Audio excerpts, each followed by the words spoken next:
As the Cannon-Fodder second male lead in a boys' love novel, I suddenly became self-aware. Honestly, the main protagonist, bland, boring, and gentle, was never my type. That was until my personal secretary walked in.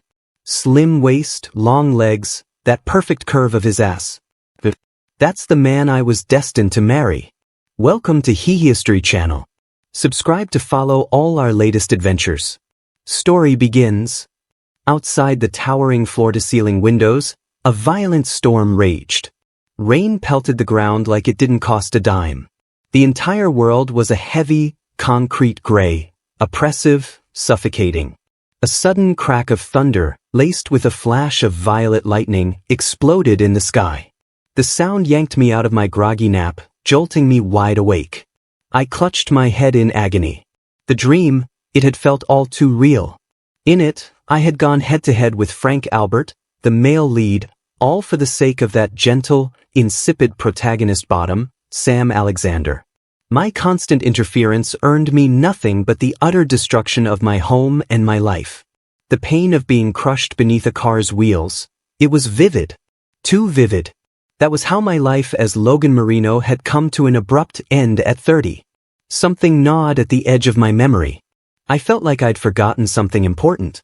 In the dream, someone had been crying. I tried to see his face, to focus, but it was always blurred. I shook my head, trying to snap myself back to clarity. Familiar office surroundings came into view. I grabbed my phone and checked the time. 3 years ago. The story had reset.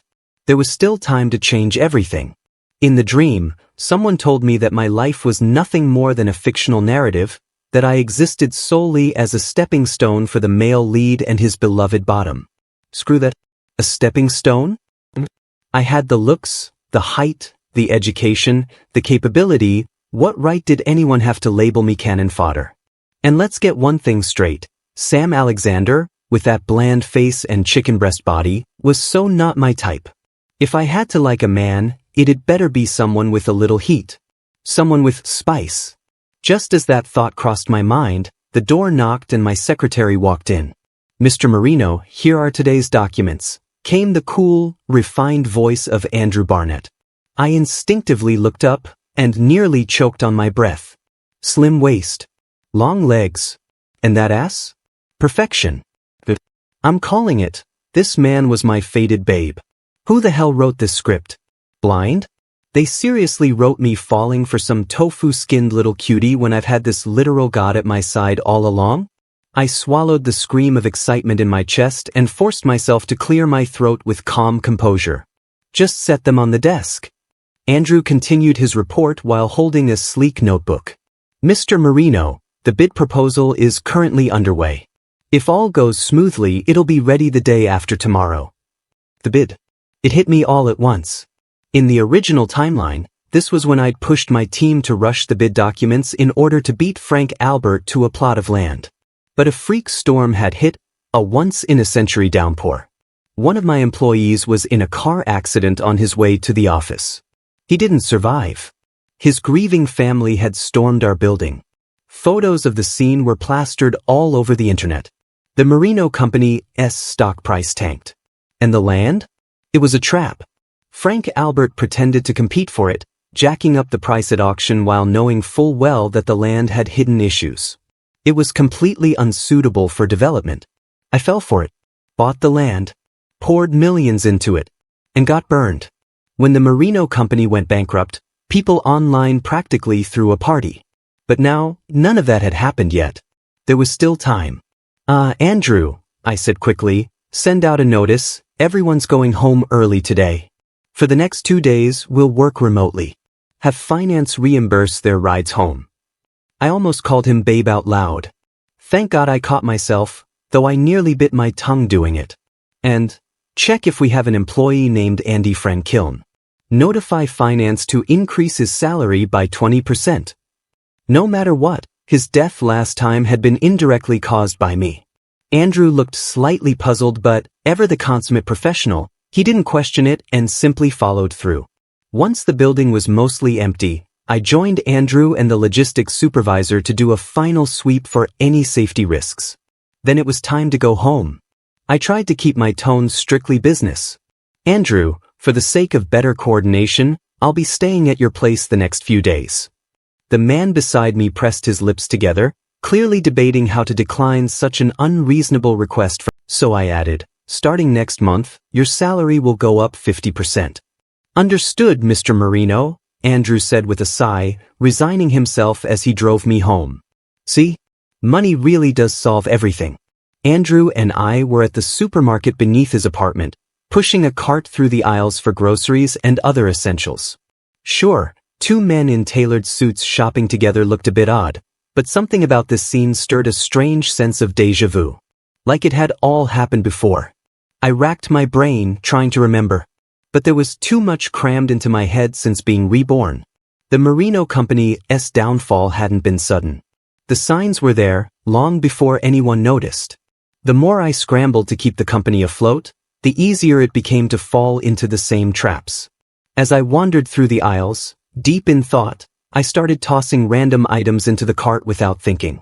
Andrew noticed.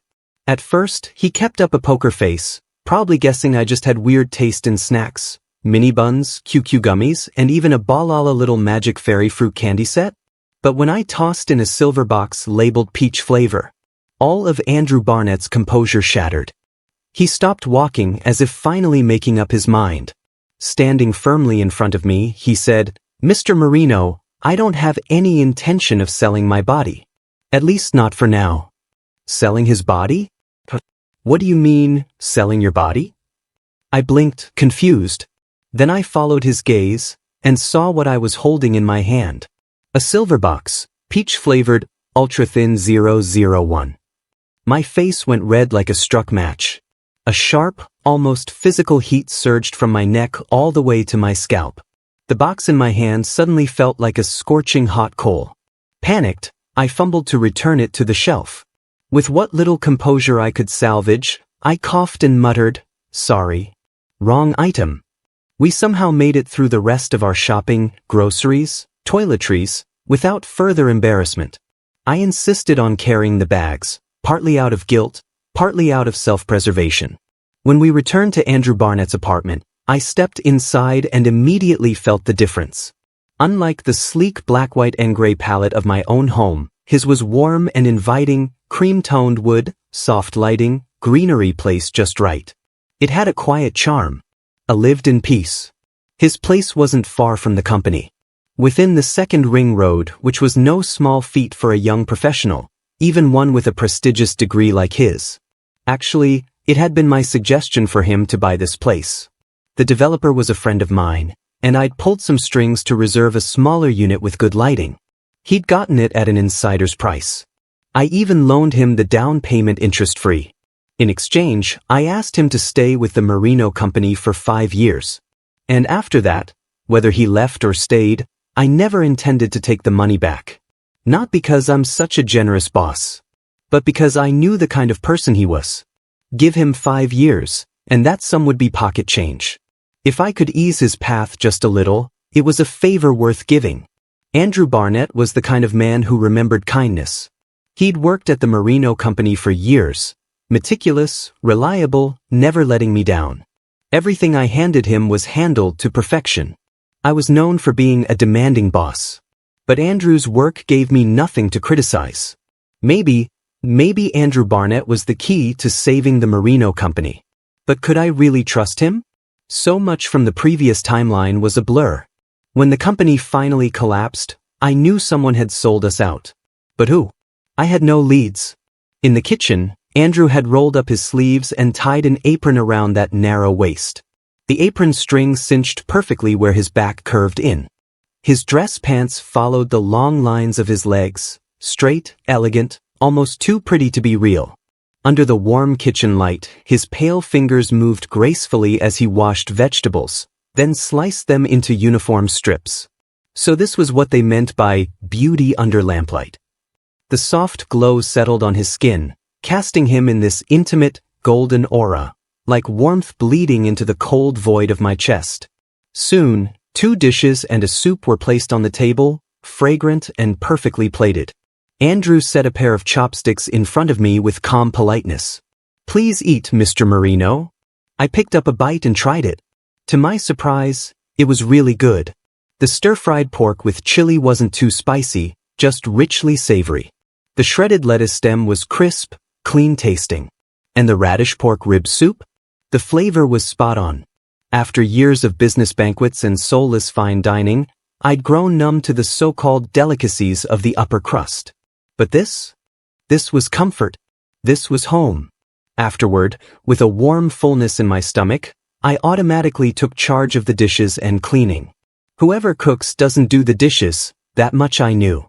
Andrew showered while I cleaned, and when he emerged, he was wearing soft home clothes. His freshly dried hair hung in loose strands. He still wore those gold-rimmed glasses, but with the suit gone, he looked completely different.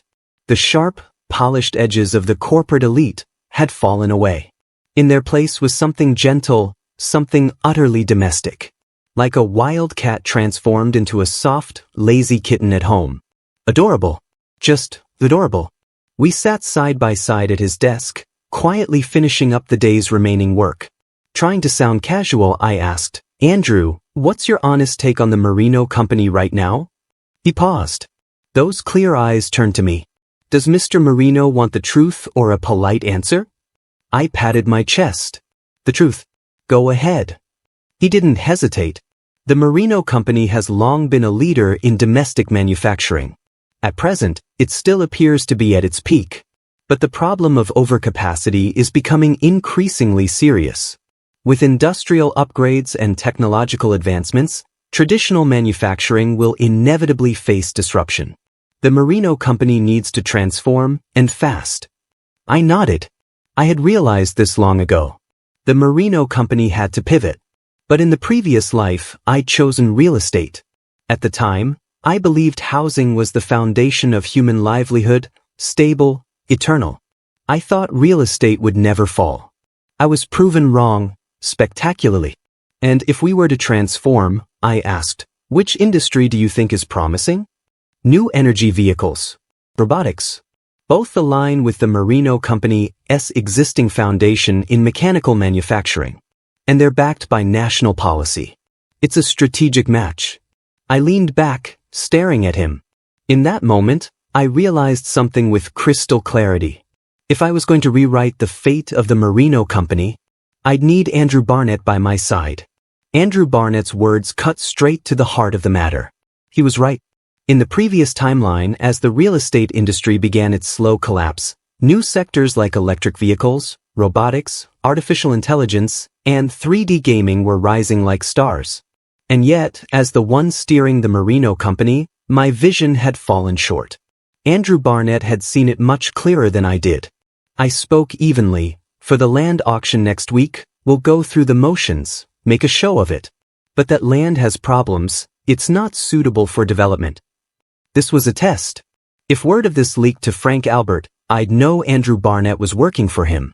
But if Frank Albert still went ahead and took the land, then Andrew could be trusted. "Mr. Merino," Andrew said with a sigh, "you really don't have to share classified information with me." Smart man. He saw through my probe immediately. So I dropped the pretense. "There's a mole inside the company. Someone reporting to Frank Albert. I hope it's not you." "Don't let me down, Andrew Barnett." Andrew Barnett's apartment was an 80-square-meter two-bedroom. One was used as a study, the other as a bedroom. And, critically, there was only one bed. I leaned in, whispering by his ear, "The couch is hard and cold. We're both men. It's just one bed, nothing weird about it." Andrew rubbed his temples, clearly at the end of his patience. Fine. We'll share it." Babe, successfully lured into bed. He wasn't used to sharing a sleeping space and kept a safe distance from me. But thanks to a disciplined lifestyle, he drifted off pretty quickly.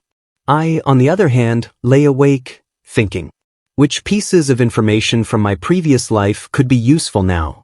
I mentally listed the names of several companies I needed to follow up on. Only after the thoughts settled did I feel drowsiness creeping in. Turned to look. Andrew Barnett, fast asleep. Surprisingly thus. I gently pulled him closer, cradling him in my arms. His warmth against me gradually calmed my restless mind. The blanket smelled faintly of laundry detergent, freshly washed not long ago, maybe even dried under the sun. Outside, the wind and rain continued to rage. But inside this warm bed, after tasting death once, I realized, regaining something you've lost is life's rarest kind of luck. As I silently took it all in, I failed to notice the subtle flutter of eyelashes from the man in my arms. But dreams weren't so kind. I was back in darkness. The memories from my past life flickered like a film reel. Bankruptcy. My father in the hospital. The car crash. Someone was crying while holding my injured body. I desperately reached out, trying to touch his face to tell him, "Don't cry." But I couldn't see his face clearly. The dull ache in my heart told me, he mattered. Layer upon layer of dreams wrapped around me like deep water, pulling me down. I flailed, trying to surface, but the more I struggled, the deeper I sank. Mr. Marino! Mr. Marino! Wake up! Someone was calling me. I forced my eyes open and saw Andrew Barnett's face above mine. My eyelids were heavy, my head swimming. "Mr. Marino, you're running a fever. I'll get some medicine." In my haze, I felt him lift me gently, coaxing pills and warm water into my mouth. A cold compress was pressed against my forehead. Even half-conscious, I could feel him moving around, caring for me. Eventually, I drifted back into sleep. This time, the dream was no longer cold and dark. It was intimate, tangled. Andrew Barnett, with tears glistening in the corners of his eyes. Andrew Barnett, letting out pained little gasps. We were intertwined in the most vulnerable, breathless way imaginable. And it was in that steamy, dream-blurred moment that I woke up. The sky outside was still endless gray. The rain hadn't stopped, falling ceaselessly day and night. Inside, the room was dim, lit only by the pale glow of a computer screen. Andrew Barnett was working quietly at his desk. "You're awake? I'll get you some water." He had stayed by my side this whole time. A warm glass was held out to me, those slender, clean-cut fingers passing it into my hands. My ears warmed at the memory of those same hands in the dream. Then they touched my forehead. "You're no longer feverish," he said gently. Blushing, I murmured, "Thanks, Andrew, for taking care of me." He gave a small smile. "Wasn't much. Just life being hard, I guess." "What?" "I'm kidding, Mr. Marino." Back then, Andrew Barnett had been the very model of a diligent, by-the-book employee. His replies were always the same. "Understood. Will do. Perfect. Professional." But that perfection had always kept him at arm's length. Now, for the first time, that distance felt like it was starting to fade. It was the first time he ever joked with me. For the first time, I caught a glimpse of softness beneath that hard outer shell of his. I lowered my head, smiled, and looked at him sincerely. "Thank you, Andrew Barnett." Andrew gave a brief report on the day's work. "I've taken care of the less important documents. There are a few things that require your review." I nodded. "Mitchum, I trust your judgment. Everything else can wait until Monday." When illness comes, it crashes down like a mountain. But when it leaves, it pulls away thread by thread. Just like everything from my past life, left behind like yesterday's fever.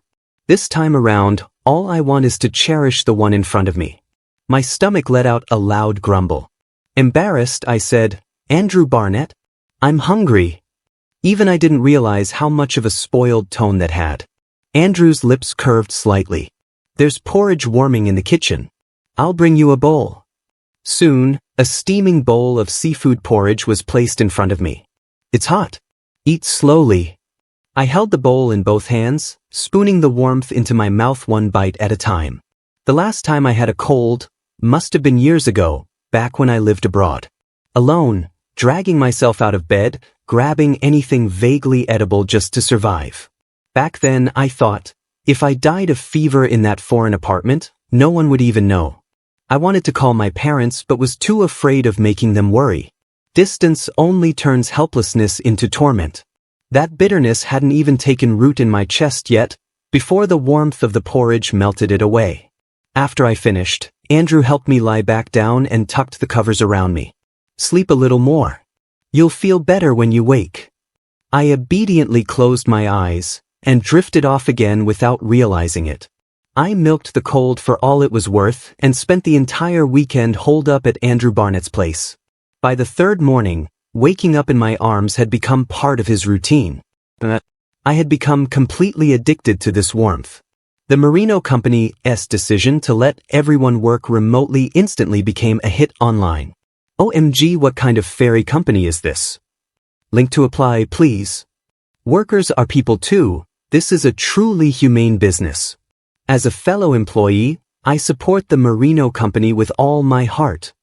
Let me find something under the Merino Company umbrella to buy. I'm shopping right now. Am I the only one who noticed the CEO is ridiculously handsome? Sis, I noticed. He's not just good looking, he's got a good heart too. I think I ran into him at the supermarket with another hot guy. Snapped a pic. Photo. OMG, who's the other guy? Good-looking people really stick together? I ship it. I ship it. Too sweet. I'm melting. Public attention on the Merino Company soared, and with it, product sales. But the online buzz quickly spiraled into something I'd never expected. Andrew and I ended up with our own couple super topic.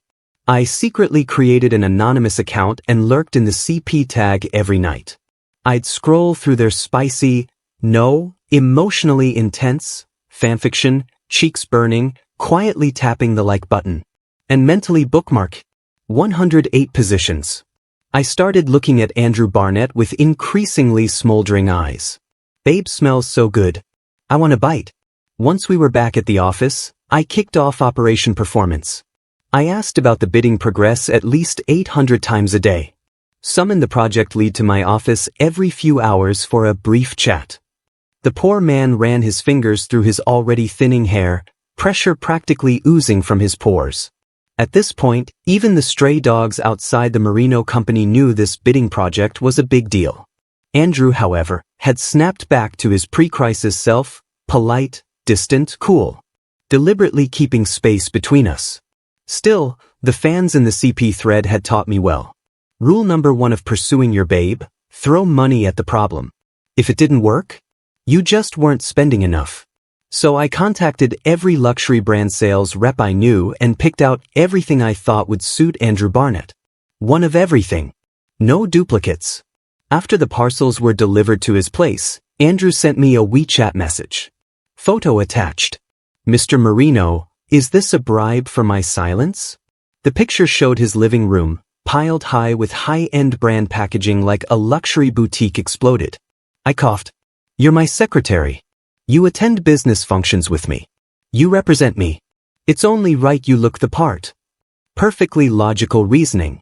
Andrew sent back a voice message, his tone light with amusement. Thank you, Mr. Merino. Which, by basic emotional math, means, thank you equals like equals he likes me equals he.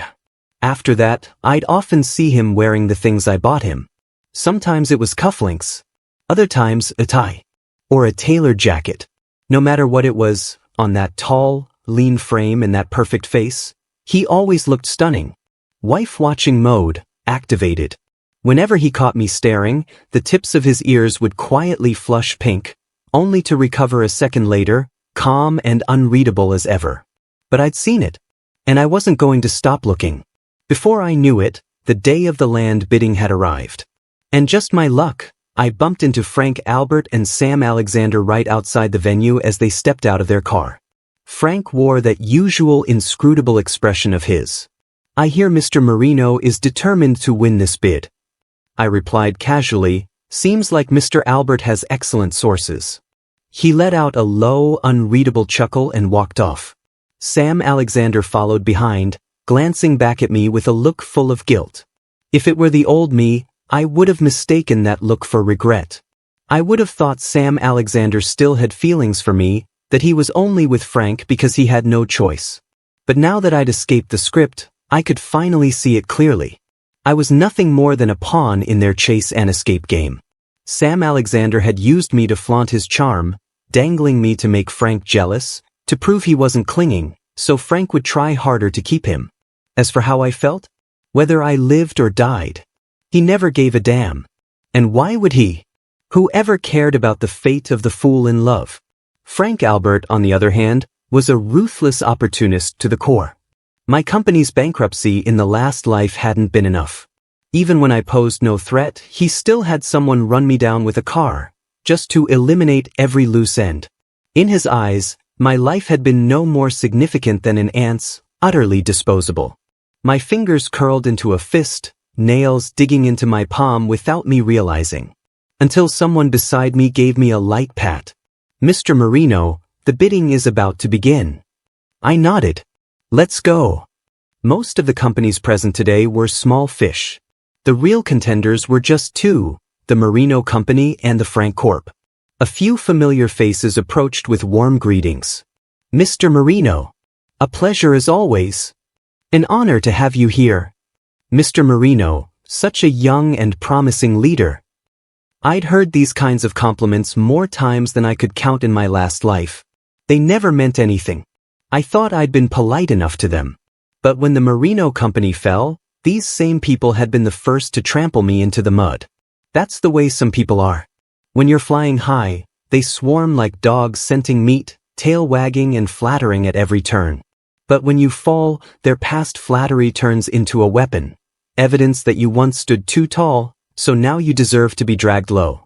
They'll step on your back to reclaim the dignity they once gave away freely.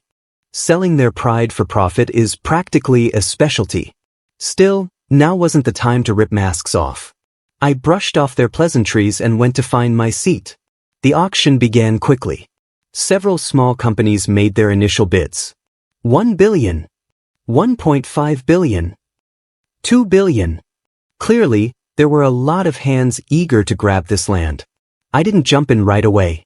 I waited until Frank Albert raised his sign. 2.3 billion. That's when I lifted mine. 2.5 billion. Each time Frank bid, I followed right after, upping him by a clean 100 million, playing the role of the aggressive contender. The price climbed to 4 billion. The smaller players had already given up. Now they were just watching for fun. Honestly, for land on the outskirts, making serious profit at this price would be tough. Construction alone would eat up a chunk. Frank raised his sign again. 5 billion. I frowned and bit the inside of my cheek, then calmly raised mine again. 5.1 billion. He caught the change in my expression. He must have thought the Marino Company was reaching its financial limits, maybe even relying on loans to cover the bid. Frank gave a small, smug smile, then raised his card again. 5.2 billion. My expression twisted. I didn't bid right away. Instead, I leaned toward Andrew Barnett and whispered something. Then I raised my sign once more. 5.5 billion. The auctioneer looked like he was about to cry from joy.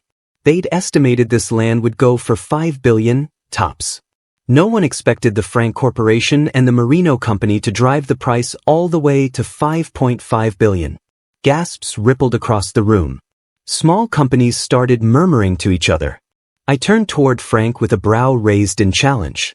"Still in, Mr. Albert?" The more confident I looked, the more he assumed my financial ceiling was even higher. So he raised again. 6 billion. Now all eyes turned to me, waiting for another outrageous number.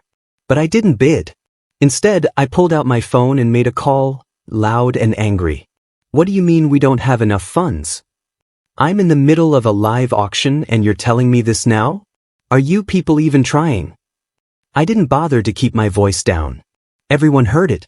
Then I hung up and stormed out of the room, fuming with frustration. The picture-perfect image of a failed bidder, overwhelmed by defeat. Andrew Barnett followed, arms full of documents. The moment we got into the car, I couldn't hold it in anymore and burst out laughing. Frank Albert had just spent 6 billion buying a useless piece of land. I could only imagine the look on his face right now. Andrew glanced over at me, lips twitching. "Mr. Marino, aren't you afraid I'll leak this? If I sell the story to Frank Albert, I could probably net 8 figures." I turned toward him, gaze steady.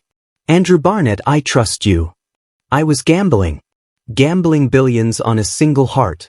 But something told me, this wasn't a bet I'd lose. And I was right. Andrew Barnett didn't let me down. He gave a small smile. Well, thank you, Mr. Marino. I did accept a rather generous hush package, after all. Got that smile. I wanted to kiss him.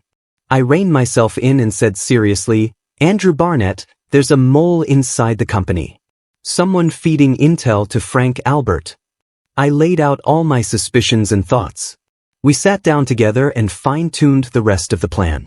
Back at the office, I launched into a full-scale performance. I made a scene, public outrage over the failed bid. I announced a sweeping internal investigation and appointed Andrew Barnett as the team leader. We selected a handful of people with clean backgrounds to form the committee and began a top-to-bottom audit. While we were at it, I used the excuse to fire some of the long-rotted dead weight, those who relied on connections to abuse their power or coast through their jobs. We opened recruitment to bring in fresh blood. The Marino company had grown bloated over the years. If we wanted real transformation, the first step had to be internal reform. The company's culture desperately needed a shakeup. Andrew Barnett bore the brunt of the work. Working late every night, he looked like he'd lost a whole belt size. So I asked Auntie Chen to start delivering 2 meals a day to the office. Every time, I'd make sure he ate properly before I let him go back to work. That day, the two of us were having lunch together again. Just the two of us. As he ate, Andrew Barnett commented casually, I heard the Frank Corporation is selling that land off cheap. So there was something wrong with it after all. But we checked from every angle before and couldn't find a thing. I took a sip of soup and replied evenly, that land looks clean on the surface. The problem's underneath. Andrew blinked in surprise. Underneath? You mean there are relics buried beneath it? Judging by what I know, it's probably a Marquis tomb. Once excavation begins, it could take 3 to 5 years, minimum. And Frank Albert knew about this. How? I pressed my lips into a thin line. The Frank Corporation has polished its image a lot in recent years, but they still operate plenty of shady businesses. You know how the company got its start? No. Grave robbing. Frank Albert's ancestors were tomb raiders. They passed down a handwritten journal detailing where major burial sites were located. That land was in it. Even the so-called heirloom of the Frank Corporation isn't exactly clean. Damn. So even if Frank Albert finds a buyer, he's still going to lose a few billion. Honestly? That's letting him off easy. Andrew raised an eyebrow. Then how did you know something was buried under there, Mr. Marino? I smiled mysteriously. I saw it in a dream. Want to hear what else I saw in that dream? He gave me a skeptical side eye. I don't. Thanks. I spread my hands, mock sighing. A pity, really. Lately, I'd been reorganizing my entire portfolio, liquidating assets, borrowing a chunk from my parents' retirement fund, and heavily investing in companies that, in my previous life, had skyrocketed later on. Consider it a safety net. I also secretly prepared a surprise for Andrew Barnett. Once this internal audit wrapped up, it'd be time for his promotion. As for the mole, we hadn't pinned down who it was yet. But amid the tension, some threads were beginning to unravel. And the trail led to someone I never expected. My second uncle, Robert Marino. Robert was more than 10 years younger than my dad. When my parents were launching the company, he was still a student, just a few years older than me. We'd always been close. He took care of me when my parents were too busy, played with me during summer and winter breaks. I practically grew up under his wing. After graduating college, he joined the Marino company and quickly rose through the ranks. Within years, he was promoted to VP of production. No one questioned it. My dad even transferred a portion of his shares to Robert to thank him for his contributions. By all logic, the Marino company and Robert Marino were bound by mutual success or mutual ruin. Why would he betray us? I couldn't make sense of it. I just ordered a quiet surveillance operation. One evening, I brought Andrew Barnett along to a dinner hosted by a key supplier. These banquets might look like meaningless socializing, wine glasses, pleasantries, but in truth, plenty of business deals get sealed in a few offhand words. The hotel's grand hall was brightly lit, filled with well-dressed men and women laughing and chatting over clinking glasses. I made my rounds, drink in hand. President Dai, long time no see. President Chen, I heard your new product line's been selling like crazy. This is my assistant, Andrew Barnett. Graduated from a university. I trust every project he handles without exception. Ah, young and talented. A pleasure to meet you. Mr. Marino's lucky to have someone like Andrew on the team. I kept the mood warm, casually introducing Andrew to everyone. Over the years by my side, he'd already gotten to know many of them. In business, your network is your net worth. A good boss knows how to lift others up. Even if Andrew Barnett leaves the Marino company someday, he'll have a sky of his own. Andrew was gracious with his greetings, respectfully finishing each drink offered, showing juniors respect to their seniors. But even with his strong tolerance, one toast after another started to add up. I gently supported him, leading him away to find a place to rest.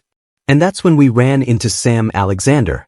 He waltzed up with a smile, all charm and showmanship. "Logan, long time no see. Why haven't you come to see me lately?" His gaze sparkled, like he was flaunting his appeal. To me, he was just blocking the hallway. "I've been busy," I said flatly. He pouted a little.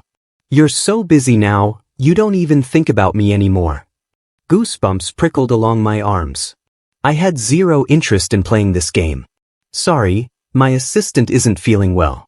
I need to take him to rest." Only then did Sam seem to notice the tall man beside me. "Oh, Andrew's here too? What a coincidence." His eyes scanned Andrew from head to toe, lips curling slightly. "Andrew's such a beauty. No wonder he knows how to win people over." That was the last straw. I stepped in front of Andrew. "Mr. Alexander, who I choose to work with is none of your business." Sam froze, clearly shocked by my tone. After all, I used to bend over backwards for him. Everyone in the social circle knew I had a thing for him. But he recovered fast, eyes widening with exaggerated innocence. "Logan, I didn't mean anything by it, I just..." As he spoke, he leaned closer. His wine glass tilted. Whether intentional or not, it was aimed straight at Andrew. Without thinking, I shifted and stepped in the way. Splash. Red wine soaked through my shirt. Crash. The glass hit the floor and shattered. Heads turned. Conversations quieted. "Logan, I'm sorry, I didn't mean to." Sam rushed to explain, all fake remorse. I wiped at the wine calmly and said coldly, "Drop the act. It's disgusting." And with that, I grabbed Andrew and left. Andrew Barnett was nothing like Sam Alexander. Yes, the Sam family was wealthy and respected. But compared to the Frank Corporation or the Marino Company, there was still a gap. Sam, as the youngest son, had been spoiled since birth. Entitled. Petulant. He used his looks and background like weapons, never hearing the word no. His future had been arranged for him. Marry someone with more power, elevate the family, and live his life as a pampered aristocrat. But Andrew Barnett? Everything he had, he'd earned step by step. He wasn't some canary in a gilded cage. He was an eagle, meant to soar in open skies. Andrew hadn't said a word during the whole exchange. Not until we got into the car did he sigh and say, "Mr. Marino, did you grow a spine today? Your delicate flower's upset now. Don't blame me for it." I gave him a look. I have no ties with him. And delicate flower? Please don't make me gag. Andrew grinned. "Oh, then who was the guy chasing Mr. Alexander's heels all last year?" I let out a laugh. "I was a fool. I don't like delicate flowers." I paused, then added, "I only like beauties." I sneaked a glance at his face after I said it. The blush that crept across Andrew Barnett's cheeks suggested the alcohol was finally starting to kick in. Eyes closed, he leaned back into the car seat and fell silent. I told the driver to head to Andrew Barnett's place. Quietly, I inched a little closer, just enough so he could lean against me if he wanted. The warmth of his body seeped through the fabric of our suits, radiating between us in the enclosed space. His breath, laced with the scent of alcohol, brushed against my ear in uneven waves. It felt like something inside me was being clawed at, an itch I couldn't scratch, a heartbeat pounding louder than it should. One simple truth beat against my ribs over and over again. I only want Andrew Barnett. In the middle of this chaotic swirl of thoughts, the car finally pulled up outside his building. I got out first, walked around, and gently lifted him into my arms. He'd fallen asleep somewhere along the way, unaware. I asked the driver to take the car back. Using the fingerprint I'd saved when I stayed over previously, I entered his apartment and carefully laid him down on his bed. Just as I turned to make some honey water, something tugged at the hem of my jacket.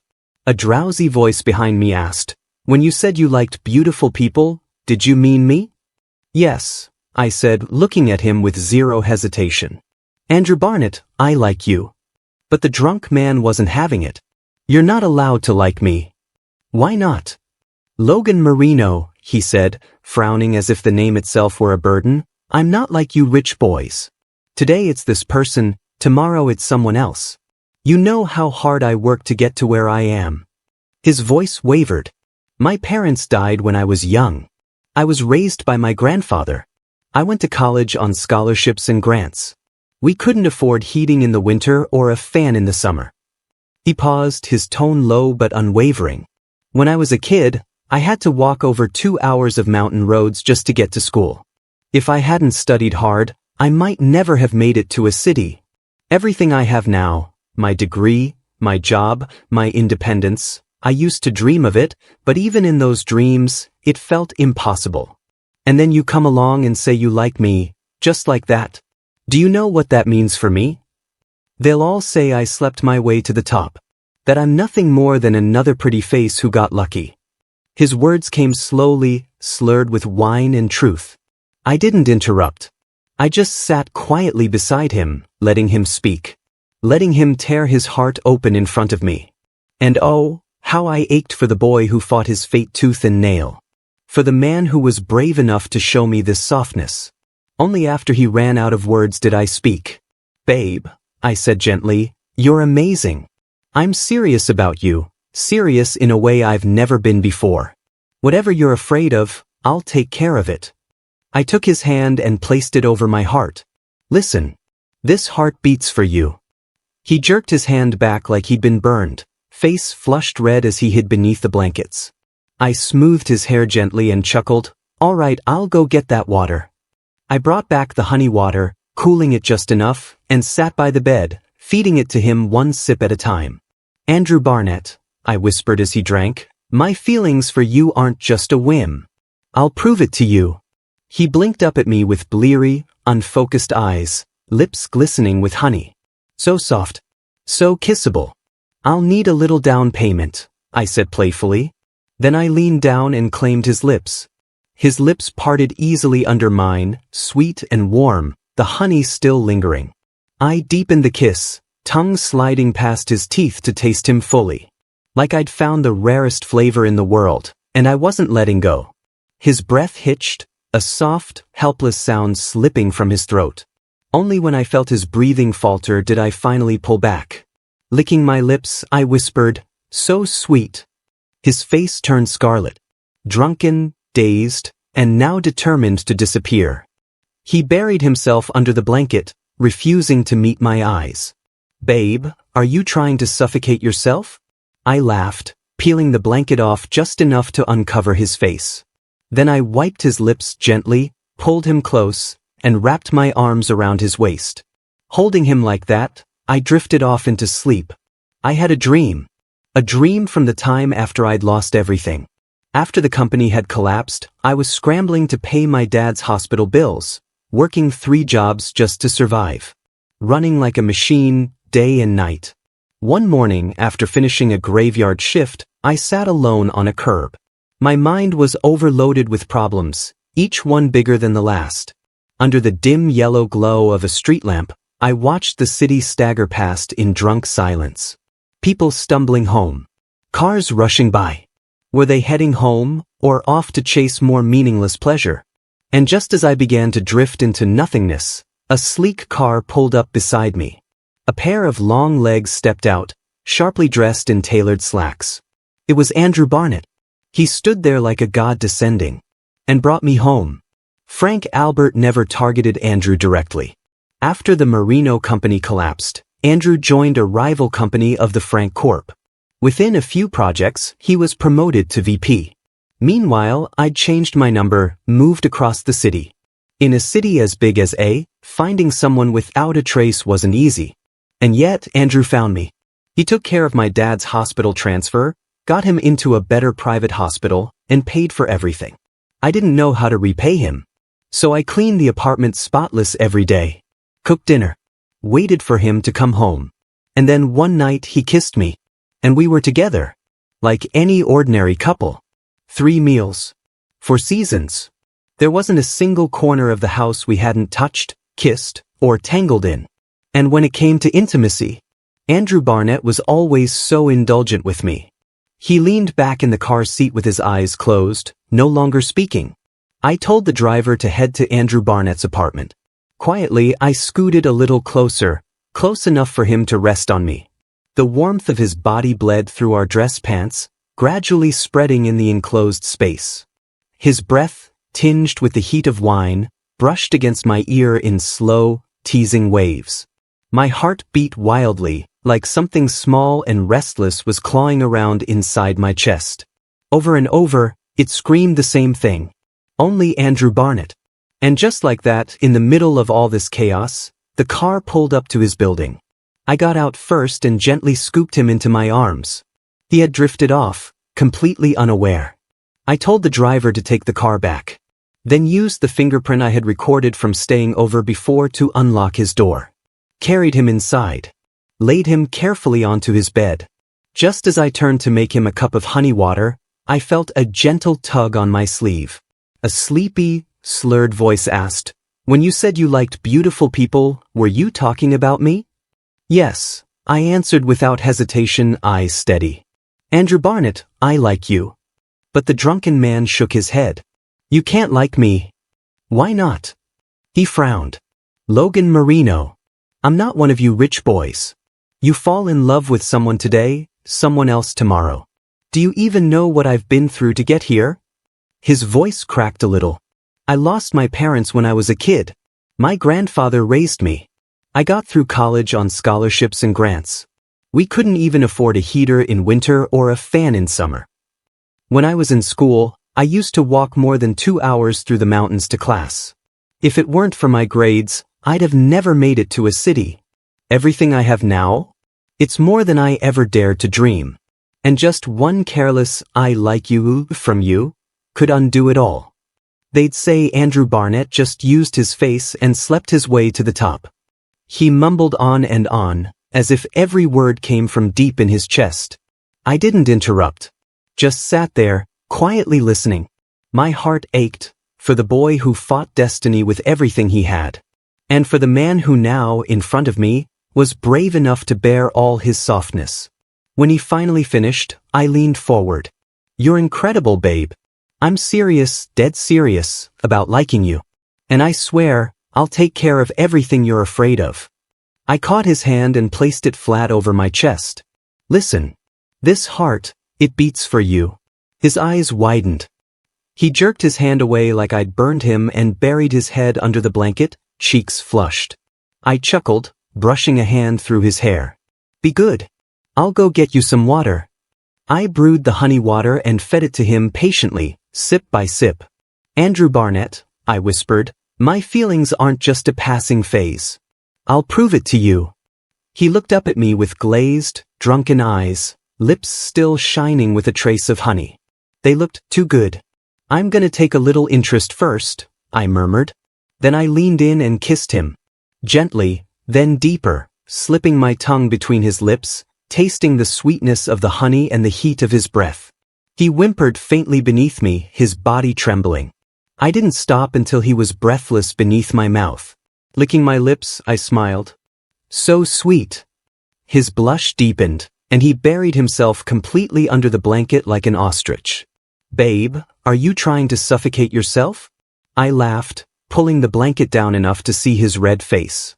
I wiped him clean and pulled him into my arms, one arm circling his waist.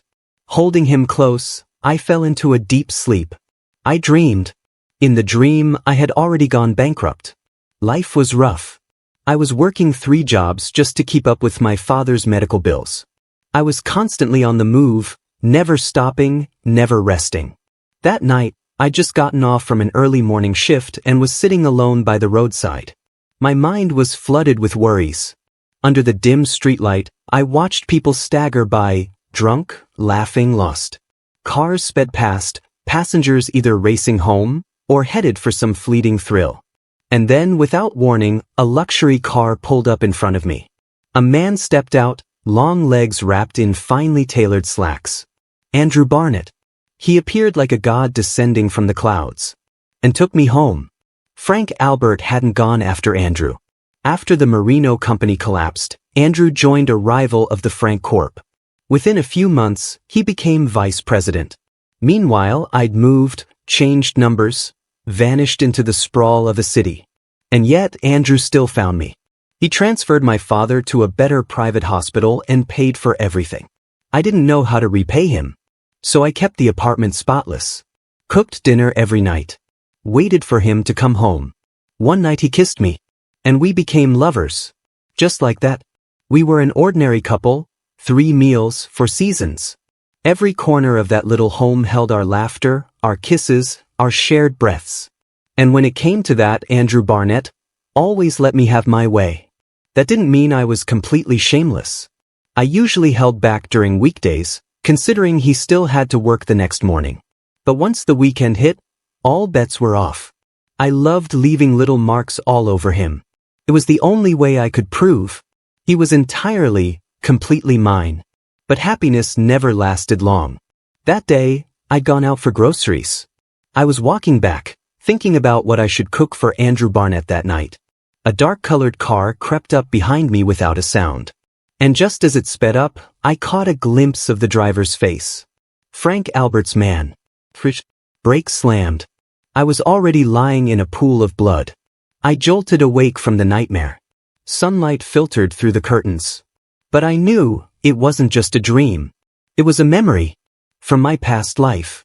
No wonder Andrew Barnett's apartment had felt so familiar the first time I came. Because in that life, we'd been together. I turned toward the other side of the bed and locked eyes with Andrew's cold, accusing glare. Get your hand, and that thing that deserves to be cut off me. Then he kicked me clean off the bed. Oh, babe, that was harsh. It wasn't like I could control my morning reaction, okay? With Andrew's cheeks now faintly pink, I darted into the bathroom and took the quickest cold shower of my life. When I came back out, I was cleaned up and polished like nothing happened. While he was getting ready in the bathroom, I went into the kitchen and made breakfast. Quick, efficient, like muscle memory. Sandwiches and pour-over coffee. A proper German-style breakfast. Yes, I did my master's in Germany. Nearly didn't graduate. Survived 3 years on nothing but caffeine. Possibly the longest 5 years of my life. When Andrew came out and saw the breakfast spread, his eyebrows lifted. You can do this? I raised my chin proudly. Of course, I can cook too, you know. Think about it, babe. Ever since I confessed, I had zero shame left. Pursuing your babe meant no dignity, no breaks. At the office, I asked Andrew to gather several senior engineers for a meeting. We needed to seriously explore the Merino company's potential entry into the electric vehicle market. The engineers shared valuable insights. It would be a massive undertaking, but not impossible. So I planned a trip to S-City to visit several EV companies and factories. Hoping we could find a collaboration. Andrew and I finalized the itinerary. Booked the earliest flight the next morning. Since my confession, our dynamic had flipped. Now I was basically his assistant. Running errands. Carrying coffee. Trailing after him like a loyal golden retriever. Take now, for example. I handed him a freshly bought latte with a big grin. Babe, your coffee. I called him babe privately now. He used to fight it. But after weeks of my shameless persistence, he stopped correcting me. Our flight landed in S-City. We checked into the hotel. How I wished the front desk would say, sorry sir, we only have 1 king-size room left. But no. Reality isn't a soap opera. We got separate rooms. Tears. For the next few days, we practically ran ourselves into the ground, visiting EV manufacturers and touring factories. The low to mid-tier EV market was already saturated. If the Merino company wanted to enter, It had to go high-end. Had to offer something new. Our shared vision? Smart EVs, smarter than anything else on the market. That was the key. We barely had time to breathe, let alone sightsee. So I ditched a dinner with partners and dragged Andrew to a local, highly rated restaurant instead. City did not disappoint. Until I saw the 5-digit total on the bill. And the Coke listed at 400 yen a glass. I watched the server pop open a regular bottle of Coca-Cola, pour it into a crystal glass, then walk it over like it was liquid gold. Unreal. Still, we'd already eaten. Too late to back out now. For a moment, I genuinely considered whether the Marino company should branch into food and beverage in City. Profit margins like this were criminal. Then again, I still had a conscience. I turned to Andrew. "Wanna go for a walk by the river?" "Sure," he said without hesitation. The restaurant was near the waterfront. Our table had a full view of the banks. I reached out and clasped his hand in mine. He didn't pull away. He hadn't accepted my confession. But he hadn't pushed me away either. And slowly, day by day, he was letting down his guard. In a strange city, holding the hand of the man I loved, walking side by side. Sometimes couples passed us, laughing, bickering, wrapped in their own little worlds. Whenever we met their eyes, we offered a silent nod, a kind of mutual recognition, even blessing. "Let's take a picture, babe." "No. Come on, let's take one," I wheedled, shaking his hand like some lovesick schoolgirl. Fine. Just one." Worn down by my persistence, Andrew Barnett finally gave in. He was clearly uncomfortable, stiff and awkward as he faced the camera. And just as I pressed the shutter, I leaned in and kissed his ear. The lens captured the moment. Andrew's face flushed scarlet. "Delete it. Now." "I won't." "Absolutely not." He lunged for my phone, but I darted away laughing, sprinting down the corridor like a thief. We kept at it, chasing, laughing, bickering, until we made it back to the hotel. That night before bed, I looked at the photo over and over. Finally, I set it as the background for our WeChat chat window. Then changed his contact name to Red Heart Babe Red Hearts. Only after staring at it again and again, grinning like a fool, did I reluctantly fall asleep. The hotel arranged a car to take us to the airport. On the ride, I all but glued myself to Andrew Barnett's side. He scooted away, trying to keep some distance. But I slid right back. Over and over, like a kid playing tag. Sometimes I'd snatch up his hand, rolling his fingers in mine, just to tease him. The car merged onto the overpass. A sudden screech of brakes split the air. I've been jumpy around that sound ever since the last time. Without thinking, I shoved Andrew Barnett beneath me. But the impact was brutal, flinging the car forward a dozen meters. Glass shattered, raining down. The last thing I saw before blacking out was Andrew's face, ashen, terrified. And then the dream came again. But this time, I finally saw who had been crying. It was from my past life. The car crash. Andrew Barnett had cradled my broken body, tears spilling in a torrent. The man who always carried himself with calm restraint had completely fallen apart. "Logan Marino, don't you dare close your eyes. Logan, I can't lose you." I tried to raise a hand to wipe his tears, to tell him not to cry. But my hand dropped uselessly. My eyes closed. And I died in the arms of the man I loved. But my soul didn't leave. I stayed. Watching him destroy himself working day and night. Watching him drink himself sick. Watching him hold my photograph and cry in the dead of night. He took care of my parents better than I ever had. When my father was discharged, Andrew brought both of them to live near him. He treated them with a devotion that put me, their son, to shame. They had always known about us. My mother, heartbroken at the sight of him, said gently, "The dead can't come back. You have to take care of yourself." Once, after he drank with a client, he collapsed with a bleeding ulcer. My mother cared for him in the hospital. Sighing, she murmured, "If Logan could see you now, how much it would hurt him." Andrew only bowed his head, eyes red, and said nothing. After that, he truly started eating well, taking care of himself. Later, he founded his own company. Risen from nothing, he became the Frank Corporation's greatest rival. He squeezed them mercilessly, rallying competitors against them until Frank Corporation was gasping for breath. Then he struck the final blow. Tax evasion, fraud, all exposed.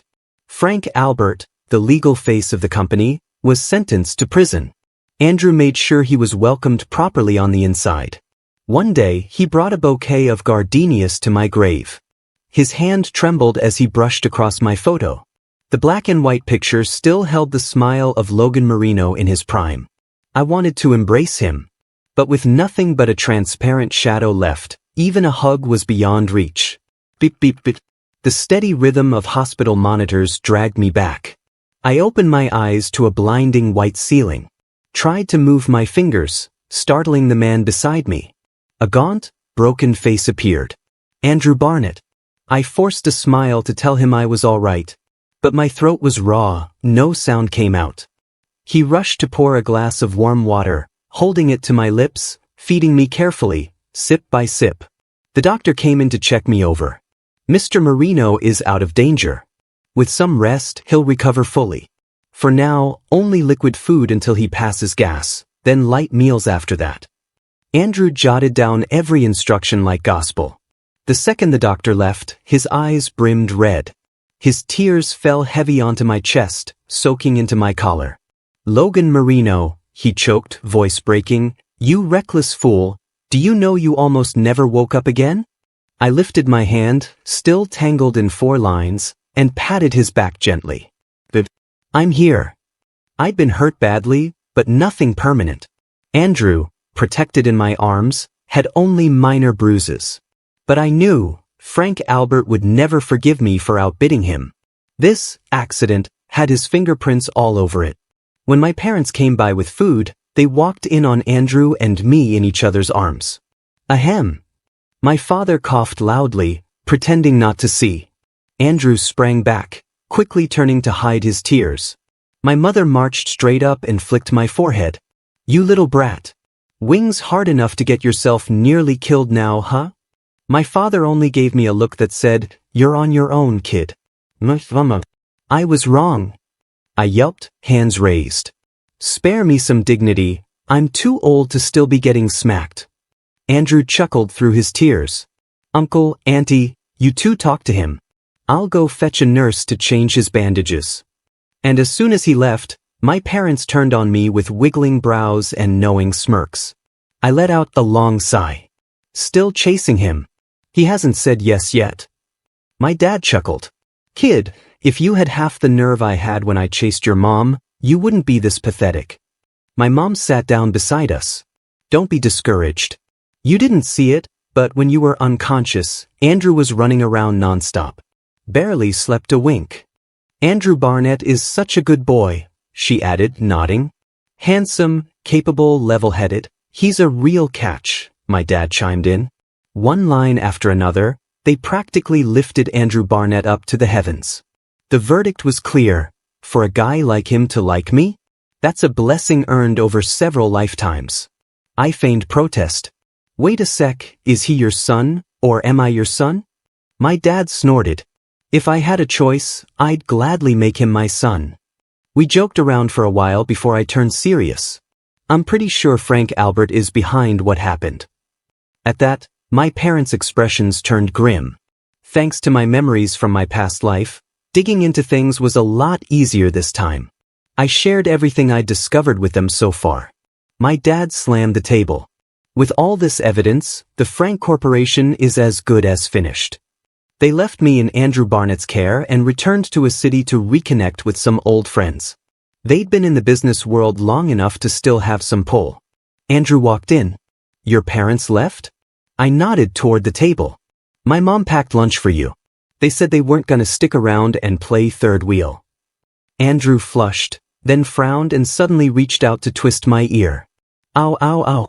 Attempted murder. This is domestic abuse. I howled exaggeratedly. Worried, Andrew leaned in to check my ear. Moi. I stole a kiss from his cheek before he realized what was happening. He looked stunned, then grumbled and sat down on the couch in complete silence, eating without a word. But the red tips of his ears betrayed him completely. These past few days, Andrew had been handling everything himself. Under his meticulous care, I was finally able to get out of bed. The night before I was discharged, I cornered him on the couch and kissed him without saying a word. Again and again I traced those lips with mine, tasting, claiming, devouring. It was a long kiss, filled with possessiveness and longing. Only when I felt him dazed beneath me did I pull away, eyes dark, voice husky. "Babe, be with me. Please." He flushed, his voice hoarse. "Okay, Phil." Before he could finish, I kissed him again. My hands slipped under his shirt, fingers wandering with urgency. He let out a low moan, body trembling under my touch. My stomach tightened with need. "You're still recovering," he tried to protest weakly. I caught his hand and guided it down. "Babe, help me." After I was discharged, we returned to a city. One of my people, assigned to keep an eye on things, reported that while I was in S City, my second uncle had secretly met with Frank Albert. The truth was undeniable. The uncle I once trusted the most had sold me out. He'd exposed my location, hoping to have me killed. I launched a private audit of the company's financials, especially the ones he had handled. At the same time, I pushed ahead with the electric vehicle business. I was planning to launch a new subsidiary focused on smart EVs, and I put Andrew Barnett in charge, giving him 30% of the shares. Selfishly, I chose a location close to the Marino company headquarters, so I could still see him every day. Everything was progressing smoothly, until something broke on the news before I could even formally report the Frank Corp. A massive scandal exploded. It all started with a Chinese-American tycoon who bought an artifact at a foreign auction. But the piece he won looked exactly like one in a national museum.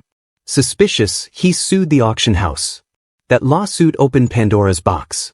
The museum's piece was authenticated and found to be a forgery. More appraisals followed. More forgeries surfaced. Dozens of artifacts. The museum's director, James Madison, was taken in for questioning. Authorities found several authentic relics in his private residence. And with the jig up, James Madison confessed everything. He had been secretly swapping real artifacts for fakes, then selling the real ones overseas through a channel connected to the Frank Corp. Outrage erupted online. "A museum item for me, a museum item for you? How generous! This is looting national treasures." Severely punish James Madison and the Frank Corporation. +1 to severe punishment. +10. I anonymously submitted the evidence I had to the authorities as well. This time, I was certain, the Frank Corporation was done for. The court moved fast, riding the wave of public fury. James Madison was sentenced to death. Frank Albert received life in prison for multiple felonies. He'd spend the rest of his days behind bars. As for my second uncle, the financial audit confirmed the worst. He had embezzled company funds and was formally charged. Still, my parents couldn't help but feel for him. They submitted a letter of leniency. In the end, he received just 2 years. I asked him why. He stared straight at me and said, "I've always been better than you at everything. But just because you're their son, you got to inherit the company straight out of school. I've worked my ass off for years and only made it to vice president. Your parents' favoritism inflated my ambition. What I wanted was the entire Marino company." I said nothing, just left him one final line, "Reform well." Then I walked out of the detention center. In my previous life, I died because he and Frank Albert worked together to take me down. Of course I hated him, but time changes people. That once kind, devoted boy had become a slave to his own greed. My parents were heartbroken. They kept asking themselves if they had somehow failed. But in the end, all they could do was sigh. The ringtone echoed through the empty apartment. I fumbled for my phone in the dark and answered the call. My mother's roar blasted straight into my ear. "You lazy brat! Do you even know what time it is? Get your ass up. And don't forget, bring Andrew over for dinner tonight." "Got it, Mom." I hung up quickly before she could say more. Beside me, the person I'd thoroughly worn out last night stirred from sleep and rolled over. His skin was smooth and pale under the morning light, now covered in traces of last night's chaos. Faint bruises, shallow bites, a whole canvas of heat and pleasure. We hadn't stopped until nearly sunrise. I reached out and pulled him into my arms. Andrew Barnett mumbled sleepily without opening his eyes. "No more. I'm not going." Guess I really went too hard on him. I kissed his cheek quickly. "Sleep a bit more, babe. I'll make breakfast. Tonight we're going to my parents' place." After 2 full years of designing, engineering, and production, the Merino Company's new electric vehicle line was finally ready for launch. At the press conference, Andrew Barnett stood at the center of the stage in a tailored suit, sharp and composed. He explained smoothly, Young is the Merino Company's first mid-to-high-end EV model, with a sleek aerodynamic body and powerful torque. From the moment Young was unveiled, it won over young consumers in droves. By the time the conference ended, pre-orders had already reached into the hundreds of thousands. To appeal to a younger demographic, the company had also started transforming its branding and culture. We even hired a batch of Gen Z employees who were now revamping corporate culture on a daily basis. Even I, the CEO, wasn't safe from their antics. They made me stand in front of one of our industrial machines and film a borderline thirst trap video. "Mr. Merino's abs," they insisted, "are part of the company's intangible assets." The video blew up overnight. Millions of likes, thousands of reposts. Which meant I had officially lost all dignity in the business world. Now every time I meet with executives from other firms, the first thing they say is, "Mr. Merino, nice physique." Sobbing noises. I want to disappear. What's worse, I suspect our social media team is secretly shipping me and Andrew Barnett. When it came time to shoot a promotional campaign for Young, they directly hired a top-tier wedding photographer from Embar, then casually set up a couples-themed shoot under cherry blossoms. Me and Andrew Barnett posed like some kind of fairy tale couple, gaze locked, fingers brushing. That day, our CP fan forum exploded like it was New Year's Eve. Dozens of fanfic writers instantly went feral, their creativity igniting like wildfire. I scrolled through the trending tags, face burning, ears on fire. And then, unable to hold it in, I stormed into Andrew's office, yanked him out of his chair mid-work, and dragged him to bed, where we proceeded to go to war for 300 rounds. What can I say? Babe smells so good, tastes even better, and I'll never get enough. The end.